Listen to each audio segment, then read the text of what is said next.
मनीषा, ये मनीषा, मनीषा। लाश इतनी बुरी कंडीशन में थी कि उसको देखकर गांव वालों के रोंगटे खड़े हो जाते हैं। सच्चाई तो ये है, उसकी बच्चेदानी गायब है, उसकी किडनियां गायब है। 1-2 किलोमीटर के अंदर अंदर ऐसा क्या हो गया कि आसमान से अपराधी उतर गए।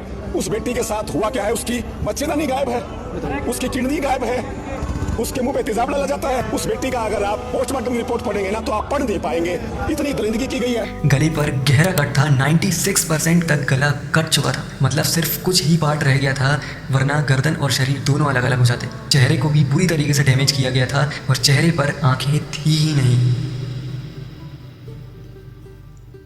एक बार सोच कर देखिए, आपकी बहन बेटी घर से स्कूल के लिए निकलती तो है, लेकिन वो वापस घर कभी पहुंचती ही नहीं है।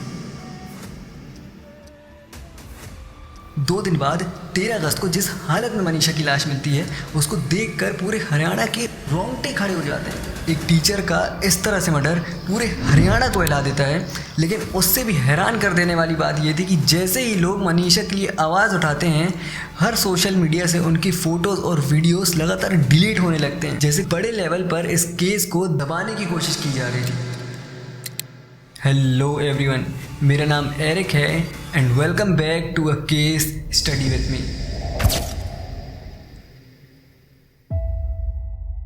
इस केस को शुरू करने से पहले हम ये जान लेते हैं कि आखिर मनीषा है कौन और वो कहाँ से बिलोंग करती है। 2005 में मनीषा का जन्म होता है हरियाणा भिवानी डिस्ट्रिक्ट के धनी लक्ष्मण गांव में। 19 साल की मनीषा एक पढ़ने लिखने वाली लड़की थी और सब कहते हैं मनीषा बचपन से ही बहुत मेहनती और एक संस्कारी लड़की थी। नेचर बहुत शांत और हमेशा खुश रहती थी और कभी भी किसी की मदद करने से पीछे नहीं हटती थी। 12th के बाद एक स्कूल में टीचर बनी और अपने माँ बाप का सहारा बन गई।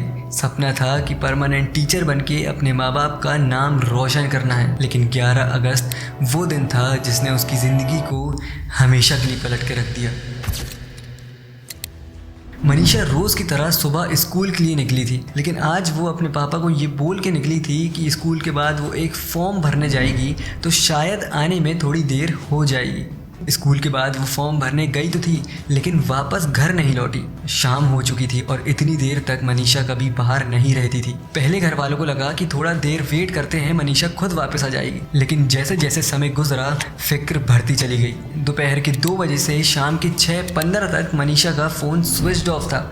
लेकिन 6:26 पर मनीषा के पिता संजय सिंह को मनीषा का एक कॉल आता है। ये कॉल सिर्फ 10 सेकंड का था, लेकिन मनीषा की तरफ से कोई आवाज़ नहीं आती है। इस कॉल के बाद संजय सिंह वापस कॉल लगाने का कई बार ट्राई करते हैं, लेकिन सामने से फ़ोन रिसीव ही नहीं होता है।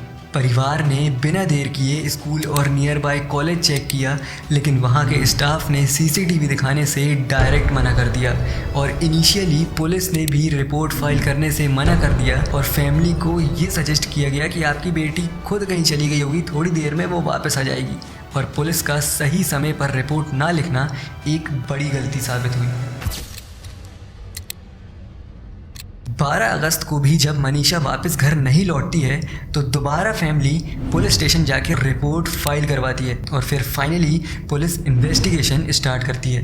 और 13 अगस्त को भिवानी के सिंघानिया एरिया के कैनाल के पास एक लाश मिलती है। जब पिता को बुलाया जाता है तो कंफर्म होता है कि ये और कोई नहीं बल्कि मनीषा ही है। लाश इतनी बुरी कंडीशन में थी कि उसको देखकर गांव वालों के रोंगटे खड़े हो जाते हैं। गले पर गहरा कट था, 96% तक गला कट चुका था। मतलब सिर्फ कुछ ही पार्ट रह गया था, वरना गर्दन और शरीर दोनों अलग अलग हो जाते। चेहरे को भी बुरी तरीके से डैमेज किया गया था और चेहरे पर आंखें थी ही नहीं। पर कपड़ों पर कोई निशान नहीं थे। नियर बाय एरिया में शराब और टायर्स के ट्रेसेस मिले, लेकिन पुलिस ने फॉरेंसिक इन्वेस्टिगेशन को प्रॉपर तरीके से करा ही नहीं था। ये सब देखकर गांव में शोक और गुस्सा फैल गया और इसी बीच वहां का इंटरनेट भी बंद कर दिया जाता है, जिसमें ये खबर ज़्यादा लोग तक ना पहुंच पाए। एक टीचर का इस तरह से मर्डर हरियाणा के हर कोने को हिला देता है, लेकिन उससे भी हैरान कर देने वाली बात ये थी कि जैसे ही लोग मनीषा के लिए आवाज़ उठाते हैं, हर सोशल मीडिया से उनकी फ़ोटोज़ और वीडियोस लगातार डिलीट होने लगते हैं, जैसे बड़े लेवल पर इस केस को दबाने की कोशिश की जा रही थी। जब ये खबर तेज़ी से फैलती है तब जाके कुछ पुलिस वालों का ट्रांसफ़र किया जाता है और 5 पुलिस वालों को सस्पेंड कर दिया जाता है। मनीषा के पिता ने बोला, ये सिर्फ मेरी बेटी का दर्द नहीं है, देश की हर बेटी का दर्द है। आज सिर्फ मनीषा की मां नहीं बल्कि पूरा देश ये पूछ रहा है कि उस बेटी का क्या कसूर था। 14 अगस्त को मनीषा की बॉडी भिवानी के सिविल हॉस्पिटल ले जाई जाती है पोस्टमार्टम के लिए। जब सबको लगता है कि ये एक का केस है, पोस्टमार्टम रिपोर्ट आते ही ये पूरा का पूरा केस ही पलट जाता है।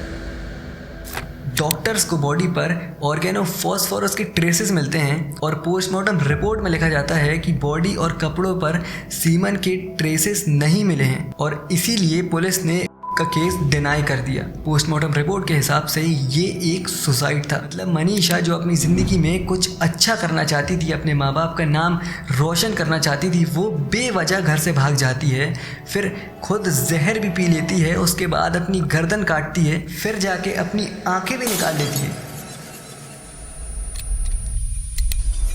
इस केस को गुमराह करने की हर मुमकिन कोशिश की जा रही थी।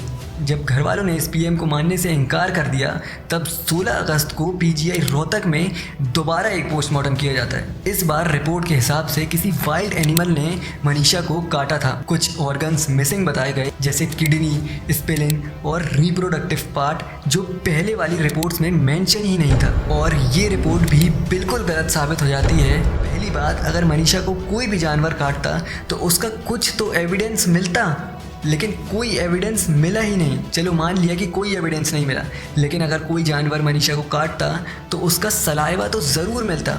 और दूसरी चीज़, बिना स्किन टच किए कोई जानवर किसी की किडनी कैसे निकाल सकता है? ये पॉसिबल ही नहीं है। ये सब देखकर साफ समझ आ रहा था कि इस केस को दबाया जा रहा है, सच को छुपाया जा रहा है और सबको गुमराह किया जा रहा है। बहुत कोशिशों के बाद ये केस अब सीबीआई को सौंप दिया गया है और मनीषा को न्याय मिलेगा। इसी उम्मीद में 21 अगस्त को मनीषा का अंतिम संस्कार किया गया है। मनीषा जो सिर्फ सपने देख रही थी अपने माँ बाप को खुश करने का, अपनी एक नई ज़िंदगी शुरू करने का, लेकिन उसकी ज़िंदगी इतनी जल्दी रोक दी गई जिसका अंदाज़ा किसी को भी नहीं था। एक माँ बाप ने अपनी बेटी खो दी, लेकिन उसकी कहानी और आवाज़ हमेशा ज़िंदा रहेगी। अपनी बेटी के बिना जीते हुए माँ बाप ने एक नई लड़ाई शुरू करी है, सच और इंसाफ की। उसके जाने का दर्द सिर्फ एक बेटी का नहीं बल्कि देश की हर बेटी की सुरक्षा का सवाल है। उसकी मुस्कान, उसके सपने और उसकी यादें हमेशा ज़िंदा रहेंगी और हमें याद दिलाएंगी आवाज़ उठाना, इंसाफ के लिए लड़ना कभी छोटा नहीं होता। मनीषा के लिए लड़ी गई ये जंग एक याद है, एक आवाज़ है जो अब कभी नहीं बुझने वाली।